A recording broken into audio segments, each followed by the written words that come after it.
The future, I think, is going to be increasingly complex, but at the same time very hopeful. Several things that are happening that are interesting, but in ASEAN, what you're going to start to find is that many of the ASEAN companies will grow outside of their home country. So there's going to be the need for a new type of ASEAN leader that knows how to behave not only within the country, but outside the country. And how to grow businesses in cultures that are different, in languages that are different. How to all of a sudden be inclusive in a way they never really had to be, in terms of diversity. And this is an interesting example, for instance. We talk about diversity a lot. And somehow diversity is something that is expected to happen at the lower levels. But the board and the executive committee probably all went to the same university. They probably all grew up in the same neighborhood. They probably known each other since they were school children. And that's not real diversity. I think diversity has to be led by example. And I think that's a lot of what the future also will hold. That as we grow more international in our ASEAN scope, we will have to embrace diversity all the way from the top, not just expect diversity to happen at the bottom. It will also require different leadership because as you grow outside of your own market, life becomes more complicated, not necessarily harder, just more complicated. It's easy if you're a Singaporean company to be within Singapore. The moment you want to start selling in Thailand, Malaysia, and Myanmar, then it's not so easy. You have to deal with different cultures, complexities, governments, regulations, markets, price points. And the strategy that worked for you in Singapore isn't necessarily the strategy that's going to work for you everywhere else.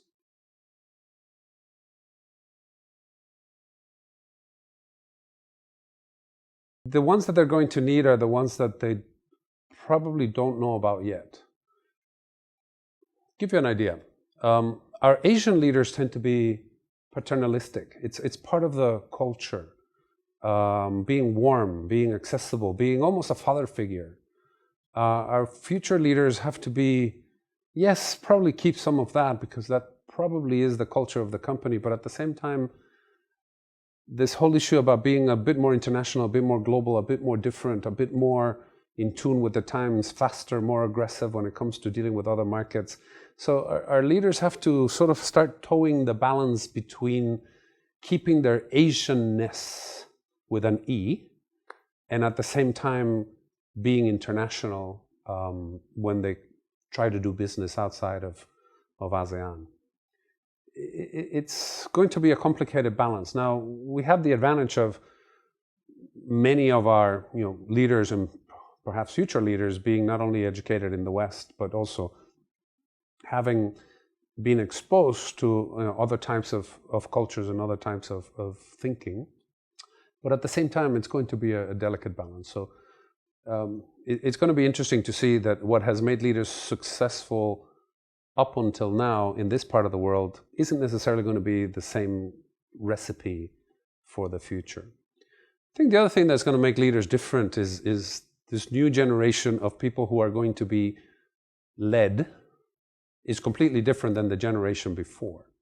They expect instant communication, they expect total transparency, they expect to have a voice in what's happening even though they're probably 4 layers down from the CEO. That communication between employees and management is going to change radically. It already is changing radically. So this new generation of leaders has to embrace that in ways that in the past it didn't happen. And this isn't something that they're going to teach you at the university. You're not going to go to MBA school at SMU or NUS and learn about this. You're going to have to live it, and you're going to have to live it by being in it and becoming better at it. I think the other point that is going to change in terms of our leadership in ASEAN is the complexity of the world that we're living in is again growing by leaps and bounds. And if anything, there's information overload. It's not so much that you don't have access to information, which was a problem in the not too distant past. It's the problem that you have too much access to information, and how to sift through the reams and reams of stuff that you can get and actually make sound strategies that are going to be followed is going to be interesting. The last thing I think it's important is that, actually two more things. The fourth one is just like employees have instant access to you, your consumers have instant access to you. Your consumers all of a sudden dictate what the rest of the world is going to think about you. Word of mouth has become not just word of mouth, but the blog of mouth, and the reach of a blog of mouth is much greater. So it's going to be very important to manage your company in a way that makes the bloggers think well of you. And lastly is the social responsibility elements. They have become much more important in the things that we need to do. And so far, the companies that have proven to be good at being green or environmentally conscious or particularly good at CSR are the ones that are going to keep winning in the new rules of the world.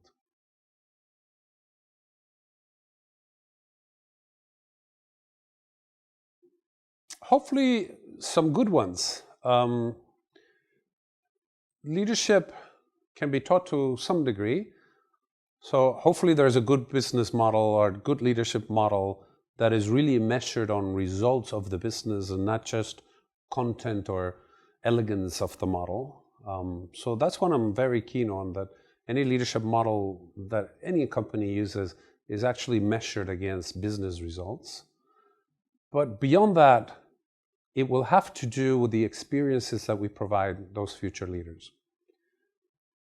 We tend to hire people early in their career with the promise of, we're a big company, we're an international company, we're this or we're that, and we can offer you so much to learn. You can learn this, you can learn that, early responsibility, outside experiences.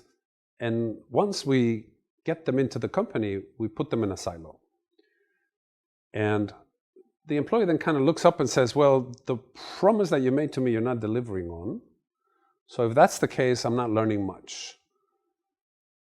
From the other hand, every time you look at a leader, you tend to see that leader in the context of, well, he became what he is today because at some point he had an overseas experience, and at some point he had a functional experience, and at some point he was in sales or in marketing, so he understands the customer, and at some point he was in operations, so he understands the process.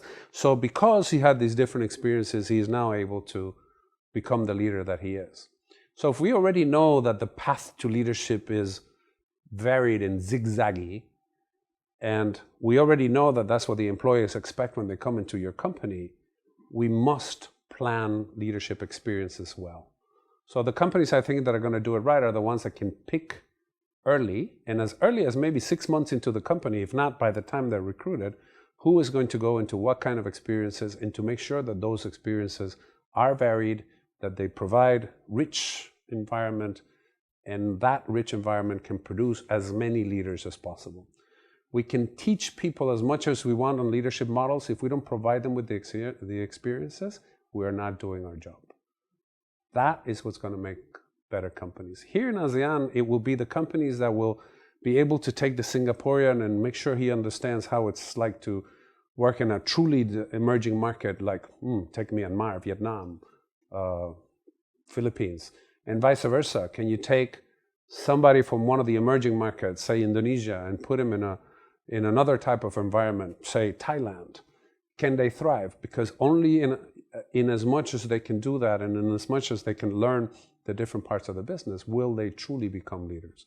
I also think that is a great path for retention. If people see that the company is doing that for them, they will stay with you. If people don't see that, then they will do it for themselves. Because they all want to, or maybe not everybody, but a majority of people wants to become a leader, wants to become manager of something, head of something, CEO, possibly. And the understanding has always been that you need to have some of these experiences to get there. So either the company planfully does it, or people will do it for themselves and leave you to get the experience somewhere else.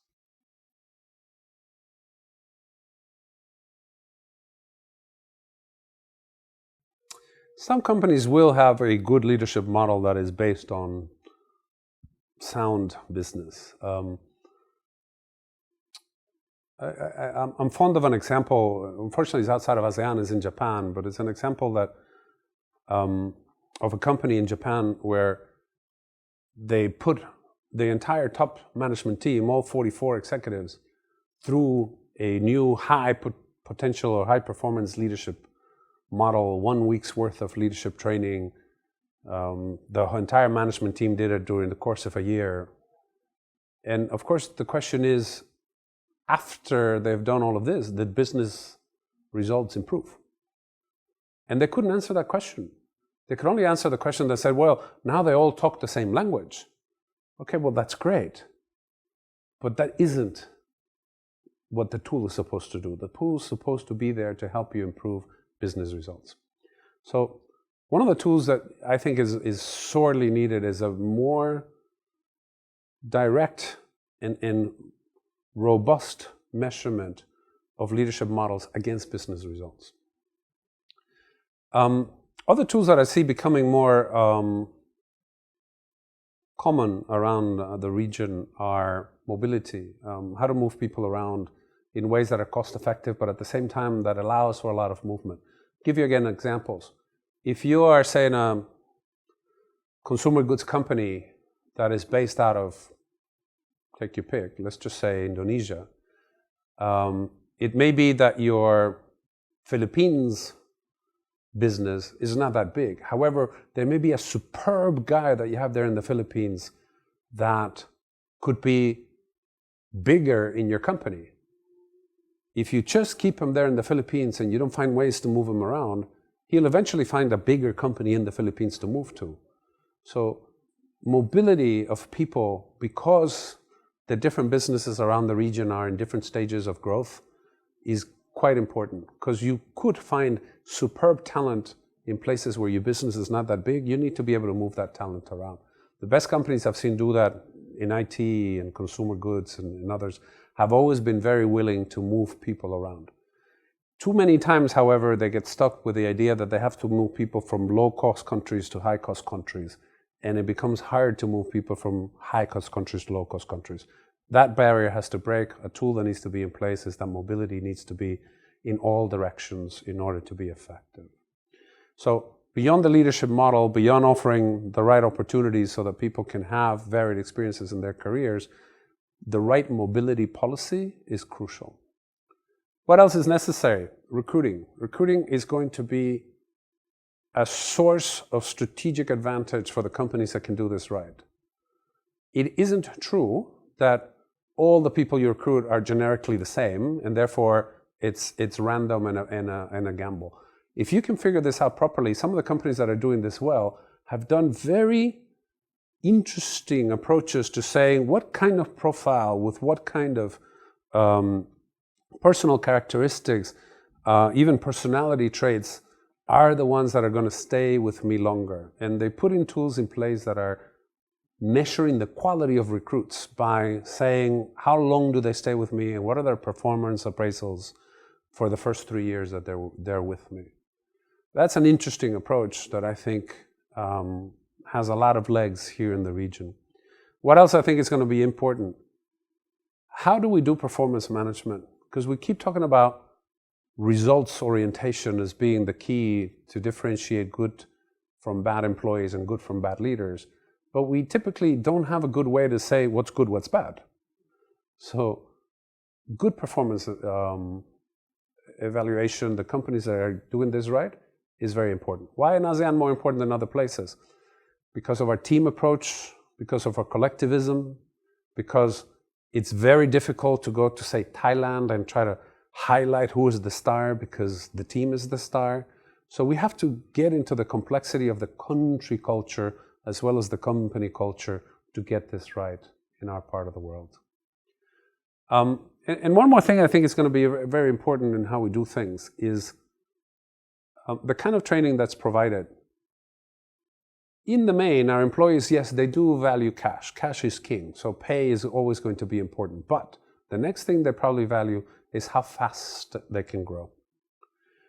And that speed of growth, that speed of promotion, that ability to say, I can move faster in this company than in other companies because they will train me and they will support me and they give me a coach and they give me a mentor and they will handhold me through each transition as I go from first-time manager to a manager of managers to a manager of functions.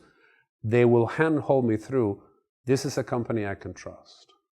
Those are the tools I think are going to make companies successful in how they manage people in Southeast Asia.